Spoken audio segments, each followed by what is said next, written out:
Hi friends, ఎలా ఉన్నారు? బాగున్నారా? అందరూ బాగుండాలి, అందులో నేను ఉండాలి. ఫ్రెండ్స్, ఈరోజు ఫాదర్స్ డే. ప్రపంచంలో ఉన్న ప్రతి ఒక్క తెలుగు వారికి హ్యాపీ ఫాదర్ డే శుభాకాంక్షలు తెలియజేస్తున్నాను.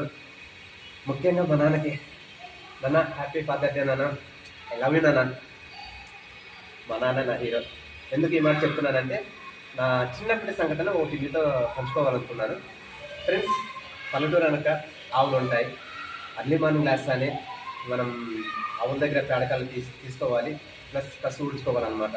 నేనేం చేసేవానంటే, నేనైతే ఆరాముగా నిద్రపోయేవాడిని. ఆ పని మా నాన్న చేసేవాడు అనమాట. ఎవరైనా వచ్చి, ఏం ఆదిరారైనా నీ కొడుకు అలా పడుకున్నాడే, వానికి లేపి కొంచెం పని నేర్పించవచ్చు కదా అని వాళ్ళు అడిగితే మా నాన్న ఏం సమాధానం చెప్పాడు తెలుసా? పడుకోని లేప, వాడు తప్పితే మాకు ఇంకెవరున్నారు? మా ఊపిరి ఉన్నంత వరకు వాడు ఎప్పుడు రాజుగానే ఉండాలి, వాడు ఏం పని చేయడానికి పర్వాలేదు, వాడు బాగుంటే చాలు అనేవాడు.